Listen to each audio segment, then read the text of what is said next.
Welcome back to Open Line. Tonight we are talking about the DACA program and the need for immigration legislation across this country. And we have a great guest joining us tonight. We have Judith Clerijune from TIRRC, which is the Tennessee Immigrant and Refugee Rights Coalition. Judith, thank you once again for being with us tonight and being open to take calls. And if you want to call in and be part of this conversation, we'd love you to be. 615-737+ is the number. As we left off before the break, I said, let's talk about the immigration legislation that TIRRC would love to see. And you told me that actually there is something in the process in Washington, and you want people to know about it.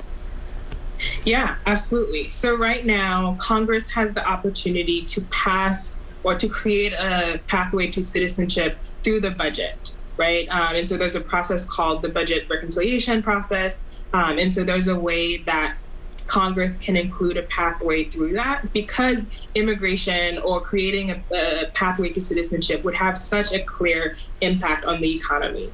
And so we know that over the next decade, if we were to pass immigration relief, that would have over a $1 trillion GDP increase on the economy. And so we want, this is such a clear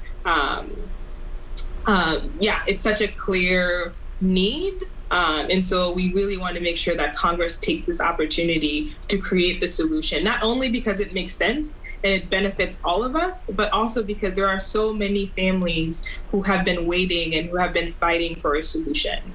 And so it's our responsibility to make sure that the millions of families who are in this country who don't have a legal status, and also the millions of people who have been working as essential workers throughout the pandemic and have been on the front line of the biggest public health crisis we've had, that they also are supported and have access to a legal status. So let's flesh that out a little bit. In the break, you were telling me in Tennessee we have about 376,000 immigrants. It's about 5.5% of our state population. And you're saying this could have a big impact on our economy. How? What does that look like on just a daily basis? How does it make things better if these folks are citizens? Yeah, so that would increase wages. More people would have access to different jobs, and also really help to strengthen our economy in our communities, right? There are so many things that undocumented families and folks are not able to do because they don't have access to a legal status. And so it's not only important for them and their families, but also for all of us. I think one thing we know throughout this pandemic is that in order for our communities to be strong, for us to have good communities, everybody needs to have access to what they need, right? And that includes access to a legal status, so that people can really live here and have access to all of the things that we need.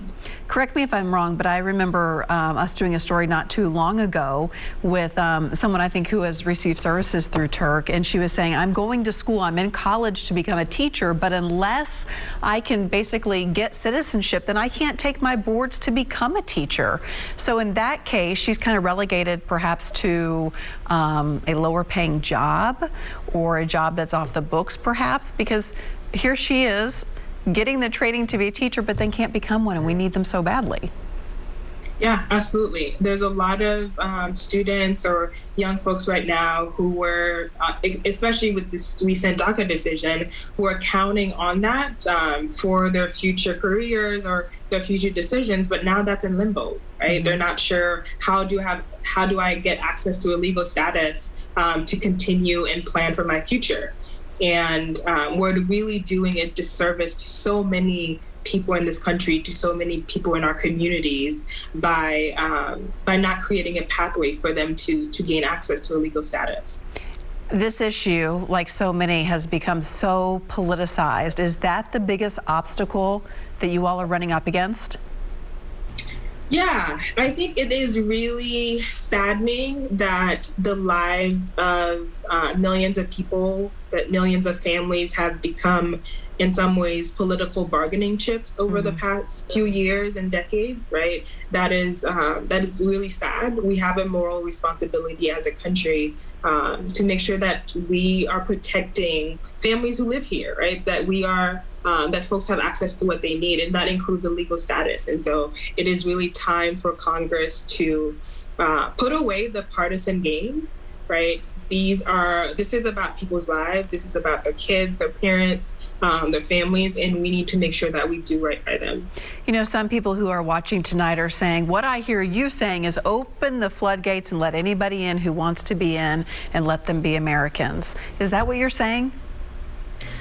What I'm saying is that there are millions of people who have been working in this country, who have worked to keep this country going for years, who have worked as essential workers, who have raised their children here, who have bought homes here, created businesses, yet they are excluded because they are not afforded the right to have a legal status.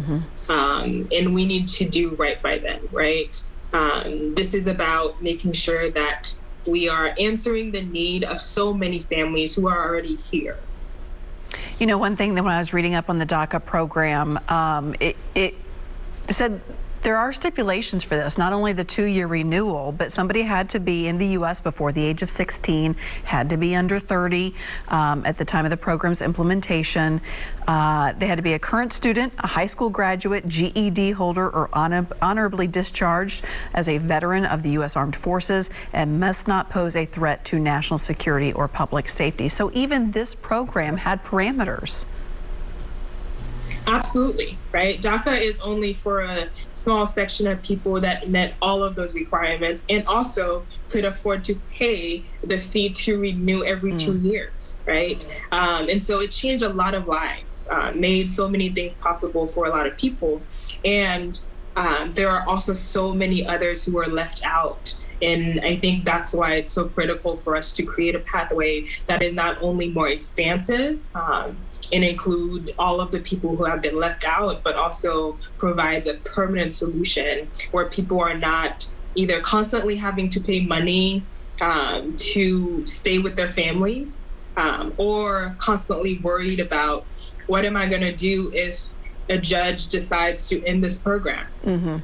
Which is what has been happening for so many years, right? DACA recipients are unsure about can I plan for my future if I don't know if I'm going to have a legal status 2 months from now or 2 years from now, right? And that is no way to live. We need to make sure that we create a permanent solution for the millions of families who have been here. And I was reading Pew Research, about 74% of Americans support the DACA program. So even as we were talking about this issue can be so politicized when we talk about immigration. When we narrow it down to that DACA program, the vast majority of Americans supported it. So where is that break? Yeah, so as you said, I believe over 71% of Americans support citizenship for DACA recipients, farm workers, and other essential workers. And it is so critical for Congress to listen, right? We need Congress to listen to what our people are saying, to what our communities are saying. This is what is good for our communities. This is what is good for our people. And it is time for them to take action, right? This is not, we cannot afford to play the back and forth partisan games that have been happening for so long, right? It is time to put the needs of millions of families as a priority and take action on this. So you are the campaigns and advocacy director for TIRRC. So what are you all doing to get that message out and get it all the way to our lawmakers in Washington, D.C.? Yeah, and so we have been working a lot to organize a lot of our immigrant communities, scheduling meetings with our elected officials, making sure that they are hearing directly from their constituents who are immigrants, and also educating the general public about why all of us need to make our voices heard to Congress, right? This is not something that is only beneficial for immigrant communities, but something that is beneficial for all of us, for all of our communities. And it's critical for us to make sure that Congress hears that and also listen. And so we've been organizing different actions, and we'll also be mobilizing in the future to DC, as well as to have other actions to really ensure that our elected officials know that this is something that we need, and we are not going to stop fighting until all of our communities, all of the immigrant families who have been living here for decades and are undocumented, have a pathway to citizenship and are protected. I imagine it can kind of be a double-edged sword that you want these folks who are impacted by this so greatly to speak out, but that can also be very intimidating. Some people are very worried about the legal repercussions. Yes. And again, that is the personal choice. We want to make sure that people are safe. That is first priority. And also, there are so many brave folks who are undocumented and who are DACA recipients who have been speaking out for years, right? That they refuse to continue to live in fear and are choosing to fight publicly and advocate for themselves and their communities, and to say that we have a right to be here. This too is our home. And we will continue to fight to have access to a legal status. Mm-hmm. I can tell you are just personally very passionate about this. Why is that? Because this is about people's lives. I think that's the simple answer, right? Sometimes we get lost in the political narratives and the games, but at the end of the day, most of us want the same things, right? We want to be able to live with our families, to have a good job, to live safely. And that is what all of us want. And that is what immigrant families also want.